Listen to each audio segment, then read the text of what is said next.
जय भीम। आप सभी लोगों ने सभी लोगों को सुना। प्रणय सतलत साहब अभी अभी आप लोगों के सामने में बात कर गए। आयुब भाई भी आएंगे, वो भी आप लोगों के सामने में परफॉर्मेंस करेंगे। त्रिशरण आया, उसने भी आप लोगों को मिसमराइजिंग कर दिया अपने स्पीच से। डॉक्टर बाबा साहब आम्बेडकर का प्रतिमा बिल्कुल हम लोगों के सामने में खड़ा है। हम जब बात करेंगे तो उनका चेहरा हमें देख रहा है, वो हमें देख रहा है कि हम लोग आज की तारीख में यहाँ पर क्या कर रहे हैं। और ये करते समय में थोड़ा सा मंथन करने का जरूरत है, बहुत थोड़ा सा। भी मतलब बार बार ये बात हो रही है ना, एक साहेब बाबा साहेब गला फाड़ फाड़ के चिल्ला रहे, आवाज चला जाएगा, इस प्रकार से हम लोग चिल्ला रहे हैं। अच्छी बात है, बाबा साहब की प्रतिमाएं हम लोग झलका रहे हैं, नीले नीले झंडे ऊपर लहरा रहे हैं। अब एक बात पर ताली बजाइएगा, अभी SC ST में सब क्लासिफिकेशन हुआ। आर्टिकल 12 इंडियन कॉन्स्टिट्यूशन, जिसको मैग्ना कार्टा कहा जाता है, हमारे संविधान का सबसे महत्वपूर्ण हिस्सा, जिसे हम लोग मूलभूत अधिकार के नाम से जानते हैं। आर्टिकल 12 सबसे पहला हिस्सा कहता है स्टेट की परिभाषा के बारे में। संविधान से स्टेट ही खत्म कर दिया गया। बजाइए ताली, कमाल है भाई। हम लोगों का दिक्कत है, हम लोगों की यही एक परेशानी है, और आपकी मेरी दुर्गति का यही एक कारण है। बिना सोचे समझे जहां बाबा साहब का नाम आएगा लगे ताली बजा दे। बाबा साहब का प्रतिमा आप पीछे में देखिए, फादर करके, फादर ऑफ इंडियन डेमोक्रेसी। इस इंडियन डेमोक्रेसी को जिंदा रखने के लिए इस देश में सबसे पहले जो मतदान का अधिकार हम लोगों को मिलता है ना, सबसे पहली बात इस देश में रखने वाला महापुरुष डॉक्टर बाबा साहब आम्बेडकर थे। जब साउथ ब्यूरो कमीशन के सामने में 1919 में खड़े हुए, सब लोग आजादी का बात कर रहे थे, सब लोग बोल रहे थे कि हमें देश को आजादी चाहिए।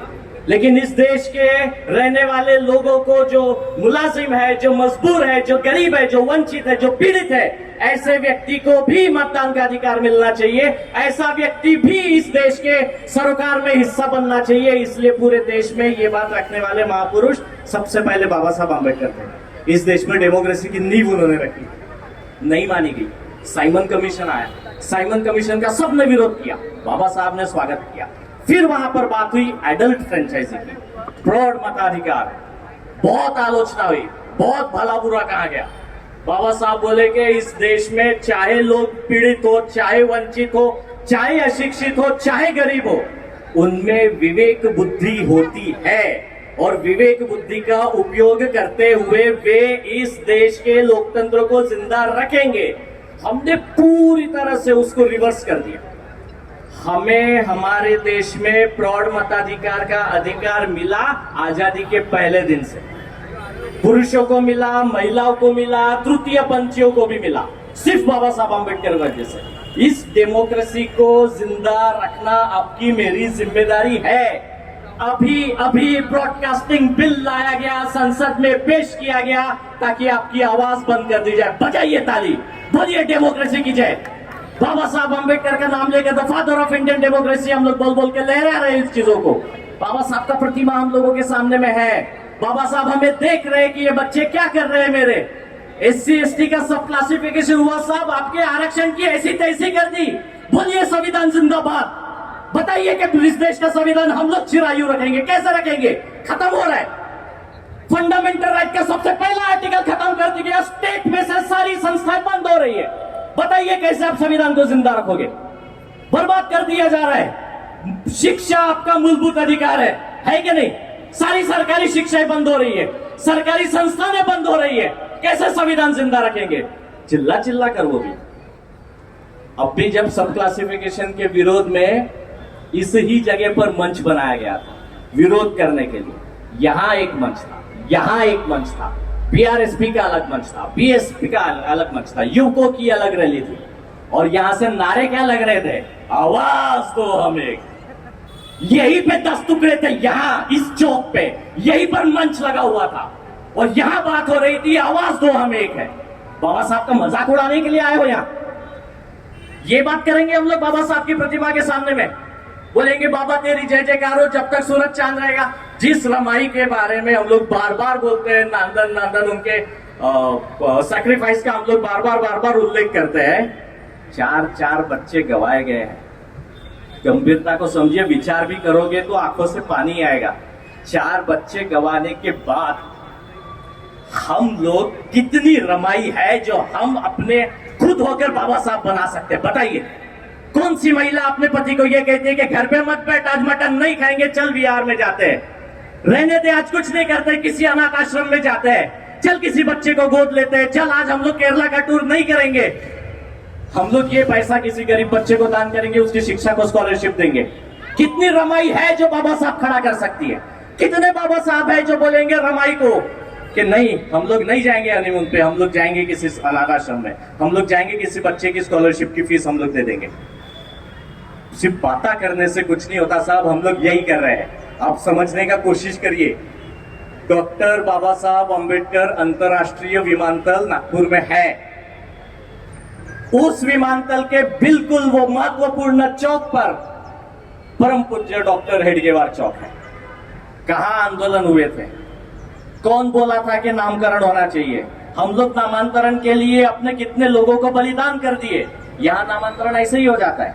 आंदोलन हुआ, कोई रैलियां हुई कि हर 14 अप्रैल को बड़े बड़े डीजे लगाए जाते हैं, लाखों की संख्या में रैलियां निकाली जाती है, गले फाड़ फाड़ कर चिल्लाया जाता है, नाचा जाता है, नीले नीले झंडे लहराए जाते हैं आसमान में।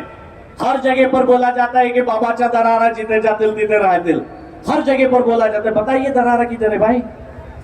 दरारा को कहां से आप लोग जीवंत रख पाए हैं? कहां से हम लोग जीवंत रख पाए हैं? सारी सरकारी संस्थाएं बंद हो रही है। बताइए आपका स्लम का बच्चा किधर पढ़ने को जाने वाला है? आपकी स्कॉलरशिप बंद हो रही साहब। मेडिकल इंस्टीट्यूट्स में जो बच्चों को फ्री शिप मिलती थी 14 के बाद से बंद हो गई है। बताइए बच्चों ने पढ़ना किधर से है? एक ही जरिया था स्कॉलरशिप का फंड पूरी तरह से डाइवर्ट कर दिया गया। इंटरनेशनल लेबर ऑर्गेनाइजेशन का रिपोर्ट है रिसेंट, 83% यूथ इस देश की अनएम्प्लॉयड है। 46,000 करोड़ का प्रोविजन हुआ लाड़की बहन योजना के लिए। ये डेमोक्रेसी जिंदा रखेंगे? ऐसे लोगों को जिंदा क्यों? ऐसे लोगों को चुनकर आप लोग सरकारें बनाओगे और ये सरकारें बनने के बाद में फिर आप बोलोगे कि भाई बाबा साहब का डेमोक्रेसी हम लोग जिंदा रखेंगे, हम इस देश के संविधान को जिंदा रखेंगे। ऐसे रखेंगे जिंदा? ऐसी सरकारें बनाकर जो अनएम्प्लॉयड के बारे में कुछ नहीं सोचे, बोले 80 करोड़ लोगों को हम लोग फ्री में राशन दे रहे। ये सरकारें होती है? 80 करोड़ लोगों को फ्री में राशन देंगे और 83% का यूथ अनएम्प्लॉयड रहेगा, बेरोजगार रहेगा, भीख मांगेगा। मैं अक्सर एक बात बोलता हूं, आप भी ध्यान से सुनिएगा। आपकी सरकारी संस्थाएं बंद हो रही है, आपकी शिक्षा के दरवाजे बंद हो रहे हैं, आपका रिजर्वेशन खत्म करने के लिए सारी सरकारी संस्थाएं बंद हो जाएगी। शिक्षा तो नहीं मिल रही है, नौकरी भी नहीं मिलेगी। और जिस वक्त आपकी शिक्षा बंद हो जाएगी, आपको नौकरियां नहीं मिलेगी, उस वक्त 2 वक्त की रोजी रोटी के लिए आप दर बदर भटकते हुए नजर आओगे। आप हर जगह घूमते फिरोगे कि 2 वक्त की रोटी की व्यवस्था कैसी हो। तब आपसे एक सवाल पूछा जाएगा, बताइए समानता का अधिकार चाहिए या 2 वक्त की रोटी चाहिए? बताइए आपको शिक्षा का अधिकार चाहिए या 2 वक्त की रोटी चाहिए? आप बोलेंगे सारे अधिकार के भाड़ में, पहले 2 वक्त की रोटी की व्यवस्था हो जाए, बीवी बच्चों को खाना खिलाना है। ये ख्याल हम लोगों के दिमाग में रहेगा और तब इस महापुरुष ने किए हुए सारे संघर्षों को हम खुद होकर मिट्टी में मिला चुके होंगे और तब हम लोग जागेंगे। अभी आईडीबीआई बैंक का प्राइवेटाइजेशन का बात हुआ, बीपीसीएल का प्राइवेटाइजेशन का बात हुआ, हम सब लोग अपने घरों में मस्त थे, किसी को कोई फर्क नहीं पड़ना था। बीपीसीएल का मुद्दा है बीपीसीएल देखेगा, आईडीबीआई का मुद्दा है आईडीबीआई देखेगा। यही हमारी भावनाएं थी। 10% इकोनॉमिक वीकर सेक्शन को आरक्षण मिला, 50% एससी एसटी ओबीसी को मिलता है, बाकी का 50% खुला था। इसका मतलब वो अनरिजर्व था, वो उस पर कोई भी जा सकता था। उस 50% में भी एससी जा सकता था, उस 50 में एसटी भी जा सकता था, ओबीसी भी जा सकता था। 10% छीन लिया गया, बचा 40। अब आपके हिस्से का 10% गया ना, हमको फर्क पड़ा क्या उससे? क्योंकि हमारा घर डायरेक्ट नहीं जलाया गया, बस्तियां जल रही है। जब हमारे घर की बात आएगी तब हम लोग पानी का व्यवस्था करेंगे। ये हमारा मानसिकता है। बीपीसीएल प्राइवेट हुआ, हमको फर्क नहीं पड़ा। आंदोलनों में हम लोग नहीं गए। क्यों नहीं गए? क्योंकि हम बीपीसीएल में काम नहीं करते। भैया आपके बच्चे जब भविष्य में सरकारी नौकरियों की तैयारियां करेंगे तो रिजर्वेशन के सहारे उसको आईडीबीआई और बीपीसीएल में नौकरियां मिल सकती है। अगर वो खत्म हो गया, बीपीसीएल प्राइवेट हो गया, आईडीबीआई प्राइवेट हो गया, आरक्षण खत्म, आपके बच्चे कभी नहीं जा पाएंगे आईडीबीआई में। बताइए आप एचडीएफसी बैंक में कभी रिक्रूटमेंट नोटिफिकेशन देखा है? आपके गांव का बच्चा फॉर्म भर सकता है क्या एचडीएफसी बैंक में नौकरी करने के लिए? ये प्राइवेटाइजेशन होता है। और हमको प्राइवेटाइजेशन से घंटा फर्क नहीं पड़ रहा है। हमारे सामने हो रहा है, हमारी अस्मत लुटी जा रही है, इज्जत लुटी जा रही है, सारे हक अधिकार खत्म कर दिए जा रहे हैं। हमको फर्क ही नहीं पड़ रहा, और बावजूद उसके बाबा साहब बेकर साहब अबे विचार जो बता कर गए वो किधर है? सरकारी हमारा जब हमें अधिकार दिए गए ना, तो हमें जिम्मेदारियां भी दी गई। जिम्मेदारियों में यह भी कहा गया कि यह मेरी नैतिक जिम्मेदारी है कि मैं इस देश में साइंटिफिक व्यू को आगे बढ़ाऊंगा, वैज्ञानिक दृष्टिकोण को आगे बढ़ाऊंगा। हमारे देश का सबसे प्रमुख व्यक्ति ये बोलकर आया है, विदेश में नेशनल कांग्रेस में ये बोलकर आया है कि भैया प्लास्टिक सर्जरी हुई थी एक जमाने में। उसको ये भी नहीं पता कि उसको ऑर्गन ट्रांसप्लांट कहते हैं। वो प्लास्टिक सर्जरी बोल के आया, देश का सबसे प्रमुख व्यक्ति, सबसे बड़ा व्यक्ति, वो वैज्ञानिक दृष्टिकोण के विरोध में बात कर रहा है, और हम लोग चले नमो नमो करते हुए। समझने का बात बस इतना है साहब, बाबा साहब का नाम ले रहे हैं हम लोग, बड़े बड़े महापुरुषों का नाम लेते हैं, शिवाजी महाराज गला फाड़ फाड़ कर करेंगे। ये सब करते समय पे एक चीज अपने जहन में ये जरूर रखिएगा कि भाई उनके विचार जीवित है, साबुत है, और उसमें मेरा कंट्रीब्यूशन है। अगर ये नहीं है तो बाबा साहब का नाम था, है, ताउम्र रहेगा। आपके मेरे चिल्लाने से कुछ नहीं होना है, वो जस का तस है, हमेशा रहेगा। बाकी उनका दिया हुआ सारा संघर्ष हम लोग खत्म कर रहे हैं। उनके संघर्षों से मिली सारी सुविधाएं हमारे आने वाले बच्चों के भविष्य हम लोग हमारी नजरों के सामने में खत्म करते हुए हम लोग देख रहे हैं, और हम लोग कुछ नहीं कर पाए। मजबूर हो गए, मुलाजिम हो गए। जिस अधिकार से उन्होंने हमको बोला गया कि फॉर्च्यूनर में बिठाया, हम लोग खुद फॉर्च्यूनर के सीमित हो गए। हमारे लिए फॉर्च्यूनर हो गई, हमारे बस्ती वाले, हमारे स्लम वाले, हमारे भाई बहन सब गए बाहर। हमको कोई फर्क नहीं पड़ता।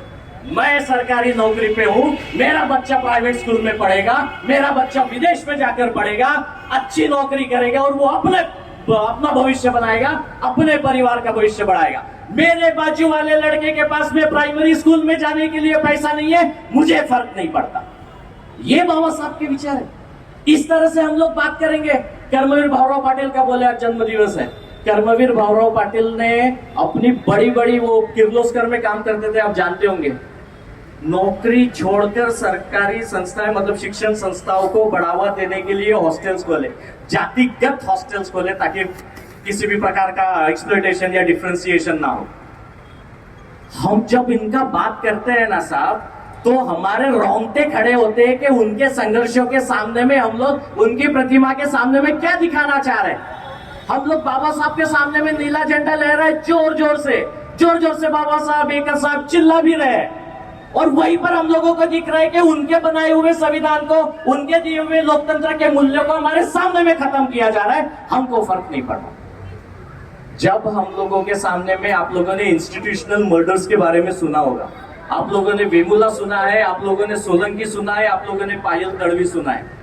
इन सब लोगों के मर्डर के जिम्मेदार आप, मैं, हम सब है, क्योंकि हम लोगों ने ऐसा होने दिया, और ऐसा होने के बाद उस पर निकलने वाला रिवोल्ट नहीं हुआ।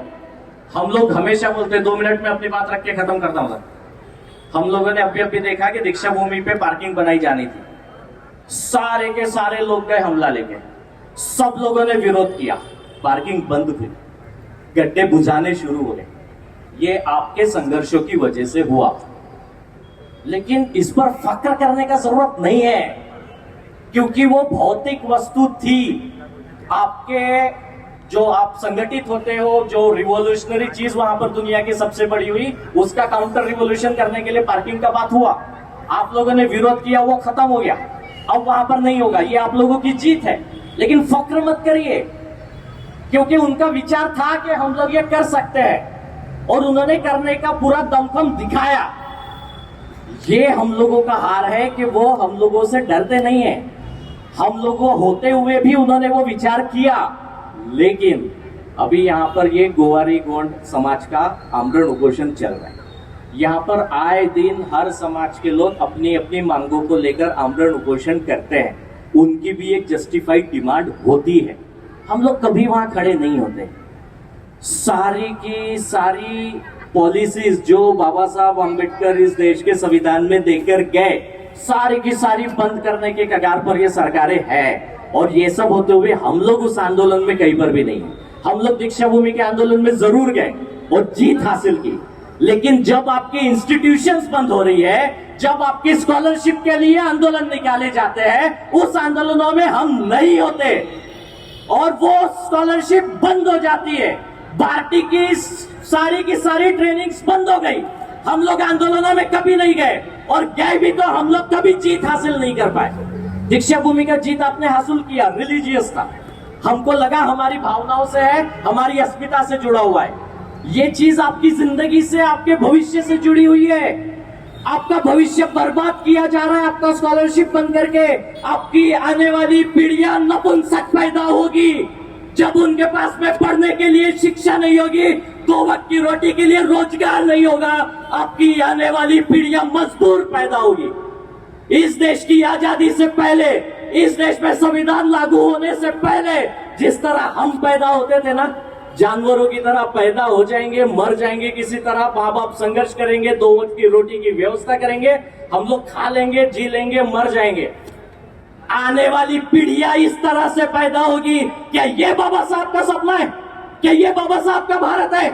ऐसा भारत आप लोग देखना चाह रहे हैं? यही हम लोग बाबा साहब को बताना चाह रहे हैं कि बाबा तेरी जय जयकार, तेरी सारी पॉलिसीज खत्म हो रही है, फर्क नहीं पड़ता, तेरी जय जयकार। ये बताओगे आप? बाबा का नाम दुनिया भर में है साहब, ताउम्र रहने वाला है। हर एक चीज जो संविधान में लिखी है वो आपके मेरे अधिकार से जुड़ी हुई है। आपका मेरा अधिकार खुले तौर पर खत्म किया जा रहा है और हम लोग आंदोलन में कहीं नहीं है। और अगर वहां हम नहीं है तो आप बाबा साहब के विरोध में काम कर रहे हैं, उनके सारे संघर्षों को हम लोग मिट्टी में मिला रहे हैं। अगर वाकई में बाबा साहब का नाम लेना चाहते हैं तो फक्र से लीजिए, फक्र से जय भीम बोलिए, जोर से बोलिए, गला फाड़ कर बोलिए। लेकिन जहां आपको ये दिख रहा है कि यहां मेरी माँ बेटी का बलात्कार हुआ जा रहा है, वहां मेरे बच्चों के पढ़ने की शिक्षा संस्थाएं बंद की जा रही है, मेरे भाई की नौकरी के लिए व्यवस्था बंद की जा रही है, बावजूद हम लोग नाम ले लेकर चिल्ला रहे हैं और उधर आंदोलनों में हम लोग कहीं नहीं है। आपका कंट्रीब्यूशन क्या है कि हम इस देश के संविधान को जीवित रखेंगे? हमारा कंट्रीब्यूशन क्या है कि हम देश के लोकतंत्र को जीवित रखेंगे? और अगर वो कंट्रीब्यूशन नहीं है तो आप बाबा साहब के सबसे बड़े दुश्मन है। ऐसे ही नहीं बोला था कि पढ़े लिखे लोगों ने हमें, मतलब पढ़े लिखे लोगों ने मुझे धोखा दिया। बाबा साहब मजाक में नहीं बोले थे। जितने भी लोग सरकारी नौकरियों पे है ना, ये उन सबकी जिम्मेदारी है कि वो हमारे समाज में रहने वाले हर व्यक्ति को मदद करे। ये उनकी जिम्मेदारी है, बाबा साहब ने दिया हुआ कर्तव्य है। हम लोगों ने जब हमारे जस्टिस साहब बने थे ना, उन्होंने जब शपथ ली सुप्रीम कोर्ट के जस्टिस बनने की, हम लोगों ने बहुत उनको सर पे लिया, बहुत नाचे कि अरे शेड्यूल कास्ट का आदमी सुप्रीम कोर्ट का जज बन गया। उसी ने बताया SC ST में क्रीमी लेयर लागू करे, लेकर नाचे उन्हें सर पे। बताइए आप, सुप्रीम कोर्ट में बाबा साहब अम्बेडकर का प्रतिमा लगाया गया, हमने बहुत वाई वाई की, हम ही लोग थे। सोशल मीडिया पे, बाकी जगह पर, हर जगह पर वाई वाई की, सर पे लेकर नाचे उन लोगों को। उसी मूर्ति के सामने में बाबा साहब के संविधान का सबसे बड़ा विरोध उन्होंने SC ST क्लासिफिकेशन लाके किया। अब नाचेंगे उनको सर पे लेके। बड़े बड़े लोग बड़े बड़े ओहदे पर गए, खुद का घर परिवार बहुत अच्छे से संभाल रहे हैं। कोई बैंक का MD बन रहा है, कोई ED बन रहा है, कोई अलग अलग संस्थानों में GM बन रहा है, और हम लोग उनको सर पे लेकर नाचते हैं। अरे हमारे समाज का आदमी इतने बड़े पद पर है। लेकिन उसका समाज को फायदा क्या है? वो लाइबिलिटी है हमारा, हमारे लिए वो लाइबिलिटी है, समाज पर बोझ है। ऐसा हर व्यक्ति जो बड़े बड़े ओहदों पर गया और समाज के लिए काम नहीं कर रहा है, अगर वो कंट्रीब्यूशन नहीं देता है आप लोगों के उत्थान में, अगर वो कंट्रीब्यूशन नहीं देता है आप लोगों को मदद करने में, हर वो व्यक्ति के पिछवाड़े पर लात मारिए। आपकी वजह से जो संघर्ष रमाई ने किया, जो संघर्ष बाबा साहब ने किया, फुले ने किया, उन संघर्षों की वजह से वो पढ़ा, उन संघर्षों की वजह से, आरक्षण की वजह से नौकरी पर लगा, तब जाके बड़ा बना। वो बड़ा बना क्योंकि आप लोगों ने सहा, आपके पुरखों ने सहा, आपके पुरखों ने पिछवाड़े पर डंडे खाए, गालियां खाई, पानी पीने को नहीं मिलता था, ये सब उन्होंने सहा। तब जाके आरक्षण मिला, तब जाके इन लोगों को शिक्षा की सुविधा मिली, तब जाके ये लोग बड़े बने। और अब अगर ये बताते होंगे कि मैं बड़ा बन गया, मेरा घर परिवार और मैं, तो इनको लात मारिए, इनको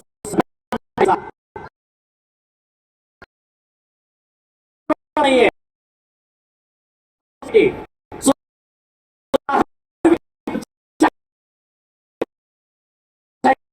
नहीं यार,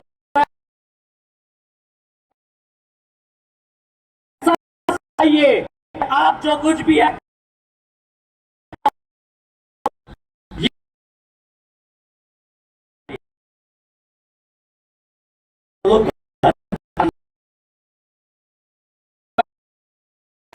के लिए आंदोलन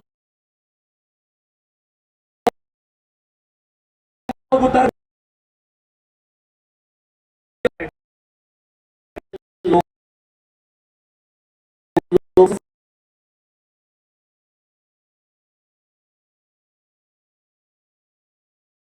बहुत जरूरी है कि ये मंच उनको मिले, क्योंकि बाहर मंच नहीं मिलता, इस मंच के माध्यम से उन्हें मंच मिलता है, बहुत जरूरी है।